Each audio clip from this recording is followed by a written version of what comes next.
It all started on a calm Saturday evening, one of those quiet nights when you think nothing bad can ever happen. My wife was away for a 3-day church retreat. My son lives in another state, so I had the whole house to myself. I didn't mind. I thought it would be peaceful. I could watch my old movies, sit on my favorite chair, and maybe fall asleep early. It was just past 8 p.m. I had finished eating and washed my plate. I was tired, so I made myself a cup of warm milk and sat down in the living room. The house was quiet, too quiet now that I think about it. No humming from my wife's radio, no footsteps, no conversation. Just me and that old wall clock ticking loudly above the TV. I decided to watch a little TV before bed. I remember thinking, I'm getting too old for long nights. Around 9:15, the show ended and the room grew silent again. I stretched, turned off the TV, and sat there for a moment, enjoying the quiet. But comfort can fool you. That silence I enjoyed so much would later become the thing that scared me the most. Around 9:40 p.m. I heard something. It was soft, so soft I almost ignored it. A little tap. I froze and listened. Nothing. I shook my head and told myself it's probably the old pipes. A few minutes later, tap, tap. This time it was clearer, like someone touching the back door. I took my time standing up because my knees aren't what they used to be, and I walked to the kitchen where the back door was. The light above the sink was already on, so the room wasn't dark. I stood there and listened. Everywhere was silent. I checked the lock. It was secure. The metal bolt was in place. I opened the curtain just a little to peek outside. Dark backyard. Still trees. Nothing moving. I told myself again, probably just a cat. But my heart didn't fully believe that. I went back to the living room. This time I didn't turn off the TV. I kept it on low volume, like a small comfort. Around 10:05 p.m., I heard the sound that made the hairs stand up on my neck. The back door handle moved, not shaking, not forcing, just a slow, gentle turn, like someone was testing it. I sat frozen for 3 full seconds. My heart didn't beat, at least it didn't feel like it. I didn't move a muscle, I just listened. The handle turned a second time, then stopped. I stood up slowly and reached for the phone. My hand shook a little, not from panic, more from the cold feeling that crawled up my back. I dialed my wife's number first, then stopped before pressing the call. She was hours away. What could she do? I dialed the police number, then stopped again. I didn't want to sound foolish if it really was just an animal or my imagination, so I took a deep breath and walked to the kitchen again. When I reached the back door, everything was silent. The handle wasn't moving anymore. I touched it gently. It was cold, not warm from a human hand. Cold. Maybe that should have calmed me, but it didn't. I returned to the living room and opened the curtain that faced my driveway. I had a motion sensor light outside. If anything moved near it, it would switch on. The driveway was dark. I sat back down. I tried to watch TV. I tried to pretend everything was normal. Around 10:30, that front light came on. Bright white, sharp. Suddenly, I jumped to my feet and stared out the window. No car, no dog, no movement. But that light only comes on when something large passes in front of it. A leaf or insect couldn't trigger it. So someone had walked in my driveway. I stepped closer to the window and squinted into the yard. Still nothing. For the first time in years, I wished I had a gun. My house felt too big for me alone. I sat back down, but I didn't really sit, not comfortably. I leaned forward and kept my ears open. At exactly 10:47 p.m., and yes, I still remember the time I heard the front doorknob twist. Not loudly, just enough. A firm, slow turn. Then a second. Then a push on the door. A gentle push, like someone checking if it would open. The door held. Thankfully, I had locked it right after sunset. I stood up and stared at the door from across the room. I didn't breathe for a moment. The pushing stopped. Footsteps moved lightly across the porch. Not running, just walking, and then silence again. I didn't move for a long time. I kept my eyes on that door like it was alive. A few minutes later, I walked slowly to the window beside the living room couch. I pulled the curtain just a little, and there, at the edge of the glass, I saw a shadow. Not a clear body, just the shape of a shoulder and a head. Someone standing very close to the house, outside the window. I froze instantly. My breath caught in my throat. The figure didn't move, didn't step forward, didn't step back. It just stood there, watching. The curtain was barely open, and I didn't dare move it more. I didn't want them to know I could see them. I stepped back slowly, keeping my eyes on that shadow. After a few seconds, the shadow slipped away, not running, just calmly moving out of sight. That calmness scared me more than anything else. I decided I couldn't handle this alone. I reached for my phone to call the police. Black screen, battery dead. I stared at it like it had betrayed me. I forgot to plug it in earlier. I always plug it in at 7 p.m. every night, except tonight. I checked the landline phone in the living room. Then I remembered I had unplugged it earlier that day to move furniture and forgot to plug it back. For the first time that night, fear washed over me completely. No phone, no help, someone outside, maybe 2 people, maybe more. The house felt too quiet again, but this quiet wasn't peaceful. It felt like the quiet you hear before something bad happens. I slowly walked to the back of the house. I didn't want to, but I had to know if they were still there. I peeked through the kitchen window, and I saw something. The motion light in the backyard came on. Bright and steady. It was clear. Something was back there. I leaned forward, squinting hard to see past the glare. A tall figure stood near the fence. I could only make out the shape of a man, broad shoulders, dark clothing. He wasn't facing me. He was facing my house, just standing there, staring. My heart thumped so loudly I thought he could hear it through the glass. I backed away slowly. I needed a plan. I needed something to protect myself. I went to my bedroom and grabbed the heaviest thing I could find, an old metal lamp. I unplugged it and held it like a weapon. My hand shook a little, but not from weakness, from the cold fear that covered my whole body. Then it happened. The sound that still rings in my ears, a sharp, quick rattle on the kitchen door. Someone was trying it again, harder this time. My heart slammed inside my chest. The sound came again, then a push, a heavier push. I stepped backward, gripping the lamp. Another push, the strongest yet.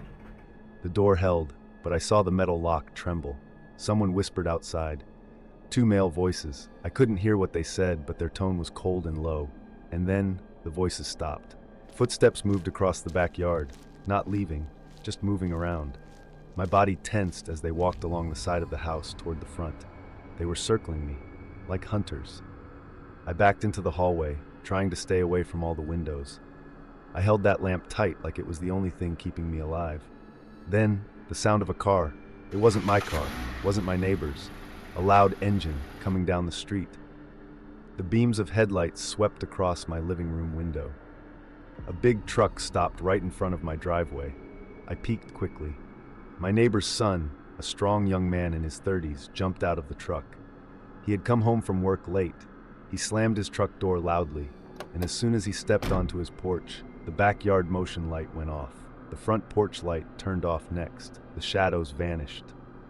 Whoever was trying to get into my house slipped away like smoke in the dark. Within moments, they were gone. The whole house fell silent again, but not the peaceful kind. This was the kind of silence that comes after danger passes, the kind you feel in your bones. I hurried out of the house and waved at my neighbor's son. He saw the panic on my face immediately. "What happened?" he asked. I told him everything.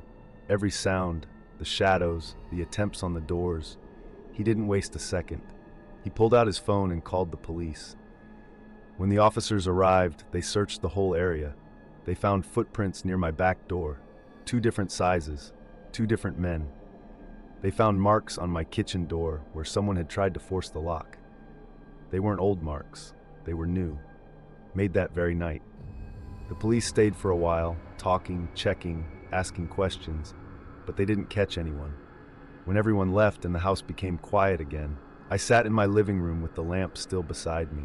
I looked at the back door, at the front door, at the windows, and I realized if my neighbor's son had been even 1 minute later, if his truck had passed my house even 10 seconds later, if I hadn't been awake, if I hadn't locked the doors early, things could have ended very differently if just one small thing had changed.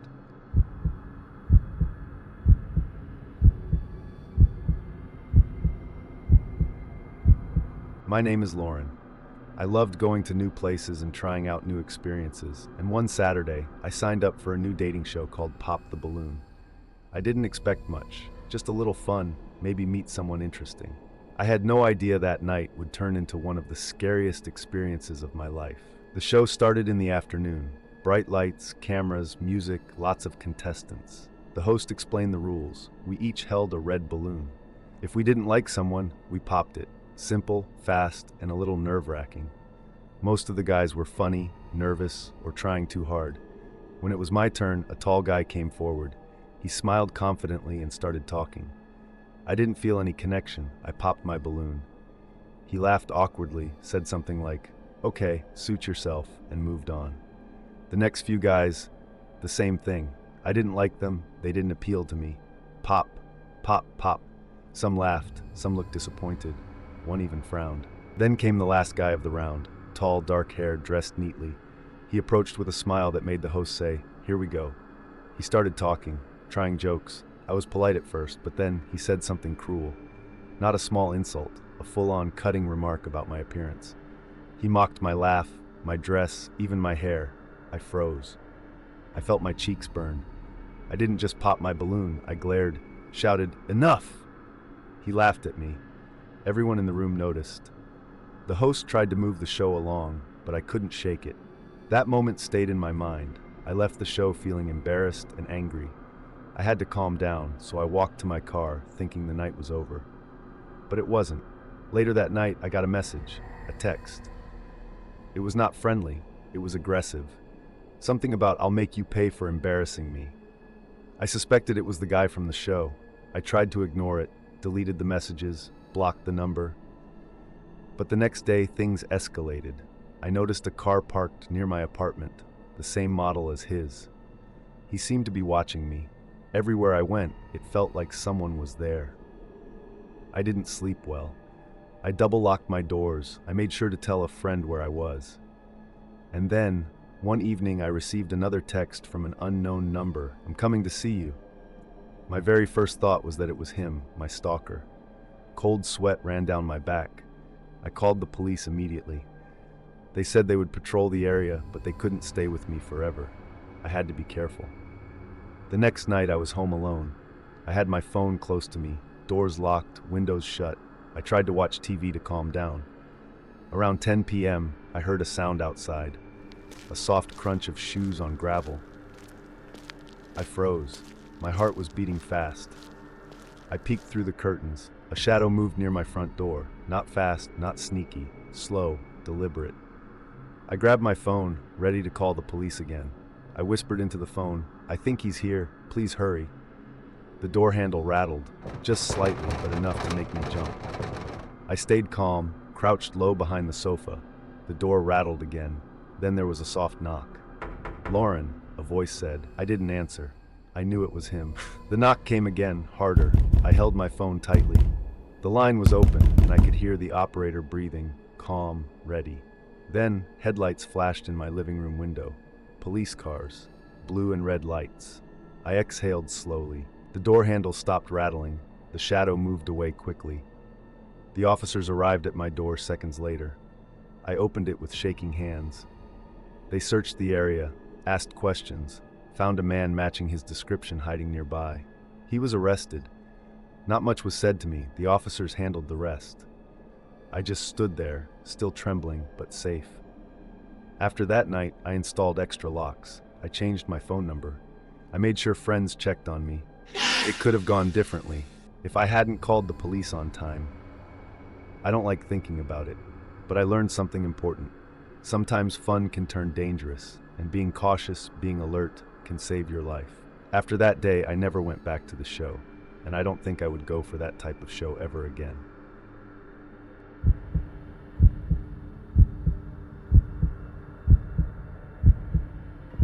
I worked as a delivery driver for most of my adult life. Simple work. Load the truck, drive across town or across state, drop the goods, return home. Nothing special. But one thing I loved was the night shift. No traffic, no angry drivers, no loud horns or sweating under the hot sun. Just me, my truck, and a long, quiet road. I always believed that night shifts were harmless. Quiet roads, long thoughts, and time to myself. But after what I lived through, my narrative changed. This happened about 7 years ago. Back then, I used to take a certain rural road every Thursday night around 1 a.m. It was a lonely road. No streetlights, no houses, just trees, farms, and sometimes fog. People always told me to avoid that road. Take the highway, they said, it's safer. But the highway added 1 extra hour and I liked getting home early. So I always took the short rural road, week after week. Nothing strange ever happened. Until one night. I was halfway through the rural road when my headlights caught something ahead. A man standing beside an old signpost. At first I thought maybe his car broke down, or maybe he needed help. He had his back to me. He wasn't waving, he wasn't moving, he wasn't doing anything, just standing still. At 1 a.m. by himself, in the middle of nowhere. I slowed down a little, not because I wanted to stop, but because something didn't feel right. The way he stood, like he was waiting, not for help, but for someone specific.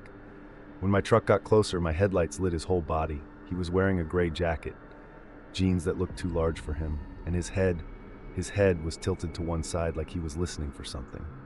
I rolled my window down a bit.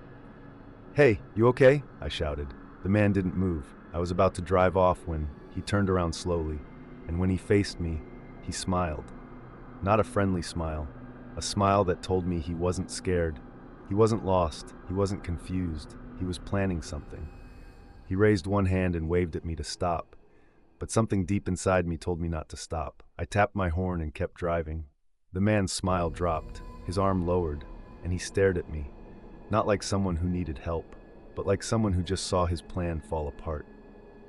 I tell you, that stare chilled me more than any ghost story. Now, a normal person would speed up, right? Get away quickly, but something strange happened. When I checked my mirrors, the man was walking after my truck, not running, not yelling, just walking, but walking fast, as if he knew my truck at that slow speed couldn't fully leave him behind.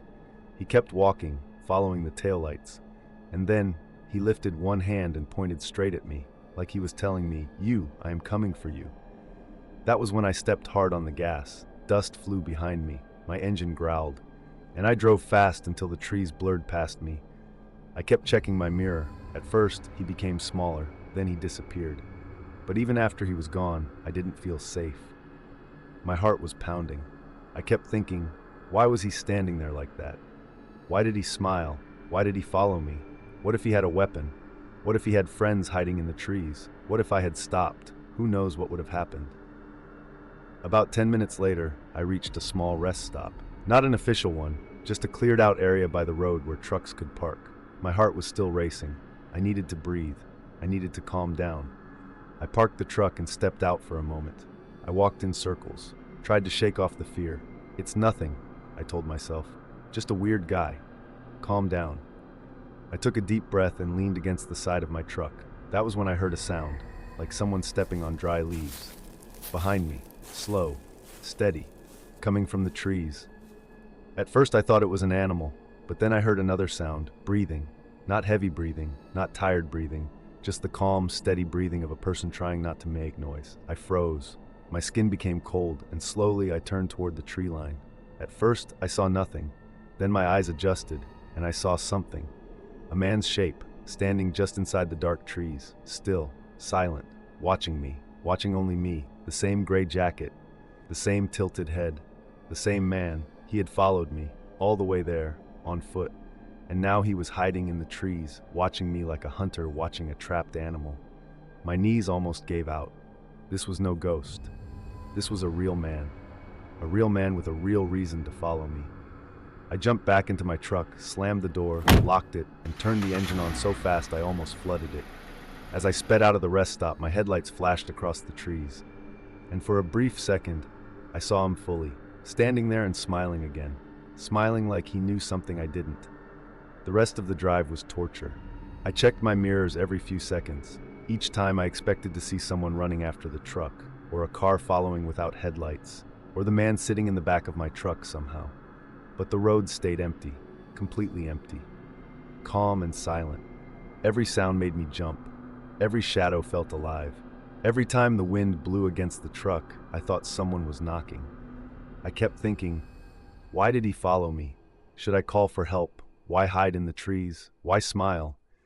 Most of all, what would he have done if I had not turned around at that moment? By the time I reached the town, I was sweating so much my shirt stuck to my back. I drove straight to the police station. I told them everything. The man by the signpost, the smile, the walking, the pointing, the following, the hiding in the trees. The officers listened carefully. One of them asked me to take them to the rest stop. We went in 2 cars. When we reached the spot, the officers searched the trees with their flashlights. After a few minutes, they found something. Not a man, not a body. Something worse. They found fresh footprints. And next to the prints, they found a pile of stones arranged in a small circle, the kind people make when they wait or camp. Inside the stone circle, they found a small kitchen knife, dirty clothes, a piece of rope, and a torn bag with food wrappers. The officer looked at me and said, "Sir, someone has been living out here. And from the footprints and the way the stones are placed, he might have been hiding here for days, watching the road, waiting for someone to stop." My stomach dropped. I felt faint, waiting for someone to stop. Someone like me. The police searched the whole area, but the man was gone. Just vanished into the night. They told me to avoid that rural road, to take the highway from now on. And you know what? I didn't argue. I took the long route every time after that. But the story didn't end there. 2 weeks later, the news reported something terrifying. A hiker found a man's hideout deeper in the forest. Inside it were more things: stolen wallets, pictures of people, clothes taken from other travelers, a list of dates and times, and what looked like descriptions of cars that passed by. One of the descriptions matched my truck. Exactly, right down to the dent on the left door. The police said the man was smart. He moved around, he hid well. He watched people for days before picking a victim. They said he was dangerous, very dangerous. Maybe even worse than that. But they never caught him. Not once, not ever. Sometimes, late at night, when I think about all of it, my chest tightens, and I whisper to myself, who knows what would have happened if I had stopped my truck that night, or if I had gone into the trees to stretch my legs. Because I truly don't know, and I don't think I ever want to know.